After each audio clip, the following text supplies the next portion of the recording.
the Germans were successful here in Lorraine. Of course, the French did not attack anything. They just pulled back and built up in Burgundy. They've got nearly 15 infantry.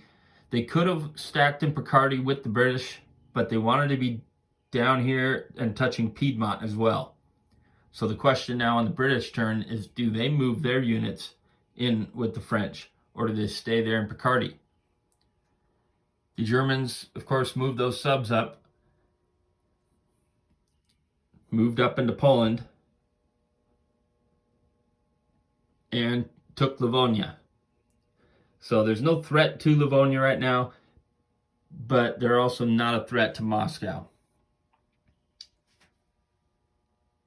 The French did little else. They repaired their battleships. They moved over here to pick up those last units. They moved to transport here to pick up a couple from Portugal.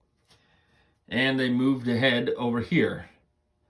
The British now are building a sub, a fighter, and infantry. And down here in Africa, continuing to move around, pick up free spaces. However, they've transported an infantry and an artillery down to go after Portuguese East Africa. There's one German there to get an offensive weapon down here.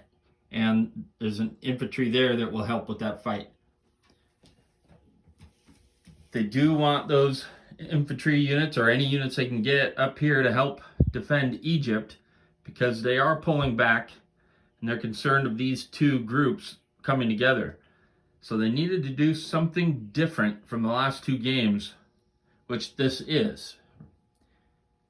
They kind of let Africa deal with itself and hoped that the Americans could come and help, and they never did. So it ended up going to Ottomans. So they're going to help there, and they're attacking into Persia. Something I also wasn't comfortable doing, but I think what it's going to do is it's going to force the Ottoman to turn around. And all these units here in Arabia, instead of going after Egypt, I don't think they can make that decision so easily now. They are also utilizing this battleship and attacking Mesopotamia. They do not intend to take it. There's only 2 infantry going in. But if we can knock out 1 or 2 units, once we get into Persia, that'll make the next round not such an issue. They'll probably move infantry up here towards Moscow, but the Russians are doing better than they were the last couple games. So, the British up here in England. I thought they would move up into Sea Zone 4 and deal with those submarines.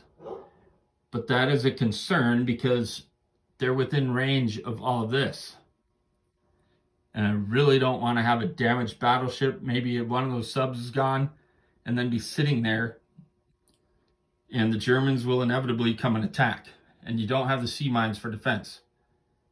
So unexpectedly now, these German subs will likely come over here and get one of their attacks in round 4 and have unrestricted submarine warfare. The retaliation from the French and the British at that point should be stronger because it will be farther away from the German base here. So we'll see what the British do. They're surely going to transport a couple units over and fly that fighter over. It's also nice maybe to have a fighter on the coast somewhere so it can help out in defense of England and the waters around it, but I don't think they have enough money to do all that. So there you go. There's a British turn. See how that goes.